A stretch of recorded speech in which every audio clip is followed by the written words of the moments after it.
CrossFit is really just kind of 360-degree health and fitness. We want to make our members as well-rounded as possible. Also, kind of the textbook definition of what it is high-intensity, constantly varied functional movement. So, we don't really do any type of isolation movements unless it's just for assistance work. We're all about getting people moving in the proper fashion, teaching them how to move correctly, and using the body the way it was meant to be moved. So most of the movements we do are big, large, compound, multi-joint movements that incorporate multiple groups of muscles all at once.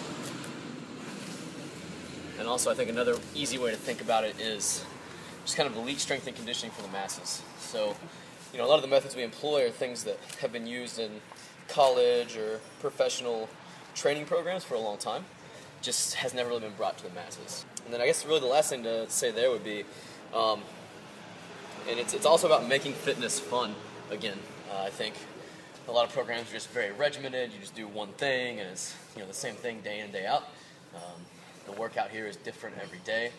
However, we do focus on empirical data. We track our athletes' workouts, and we do like to see a progression over time. So we will revisit benchmark workouts and specific lifts so that we can make sure that people are progressing, and also it helps them set goals. Saying, hey, I want to get in shape, that's very vague, versus saying, I want to be able to squat properly, or add 30 pounds in my squat, or drop 10 pounds of fat, or gain 5 pounds of muscle. These are all things that we encourage our athletes to do as far as setting kind of some concrete goals, as opposed to just, hey, I just want to be in shape. A couple different reasons. I think one of the things has just been the age of information. So the fact that it's been kind of a grassroots movement,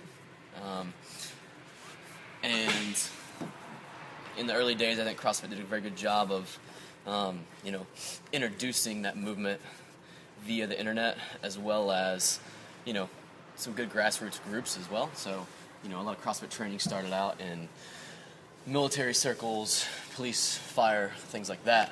And these are people who need to be healthy day in and day out for their job. And they saw the great shape that they were getting into, and they were having fun with it. So I think from there it just kind of naturally sprouted. Take us for instance. We spend very little money on advertising and marketing. Almost everything we do is just word of mouth. We figure if we deliver a good product to people and they see good results and they're having a good time, they'll tell other folks. So I think it's if you look at the same way that a viral video or something spreads, I think CrossFit's been very similar to that. People see it, they enjoy it, they try it, they get good results, and then word spreads. Coaching aspect is probably the biggest thing. Everything that we do is small group, kind of hands-on coaching. So, for instance, when people start here, one of the very first things they do is they go through a mobility assessment. We've never had an athlete who has completely passed a mobility assessment, because just over time, whether we run into injuries or just our modern lifestyles, we move wrong, we get something that's tight, maybe the way that we're born. So there's certain things that we need to correct before we can start moving properly. So, with something like P90X or Insanity, you're basically on your own there. So you may be squatting properly, pressing improperly, and may not even know it. And those are the things that either A, will make you hit a wall, or B, lead you to injury over time. Beyond that, what we do is a little bit broader than those. So those two things are essentially just bodyweight gymnastics movements. And there's a little bit of equipment involved. What we do, we involve bodyweight gymnastics movements. We also focus on monostructural conditioning, which is, they could do similar things, but that's doing things like rowing, jump rope, running, just kind of traditional conditioning type movements. And then also we do a lot of weightlifting and kettlebell work. So not only do people need to be able to move with just their body weight, one of the things that helps people stay strong and mobile throughout their lifetime is actually being able to lift a certain load. And then also the group aspect is probably the other biggest thing. one of the reasons that people see such good results in what we do beyond just the coaching is because you get in that class atmosphere and you're much more motivated to push harder. I think it will continue to flourish. I think it will grow and evolve just like anything else.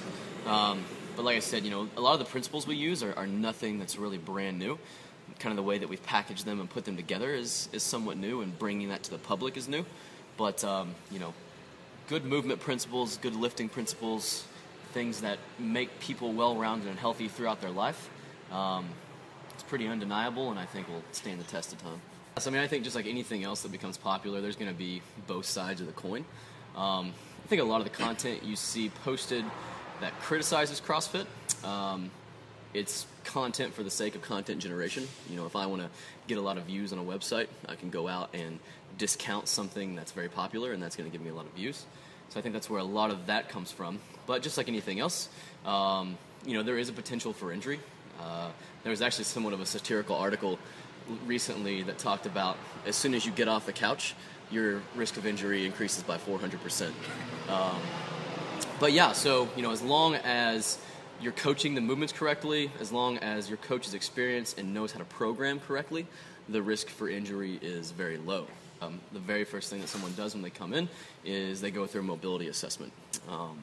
Because if you look at leading indicators to injury, one is previous injury, so that's something else.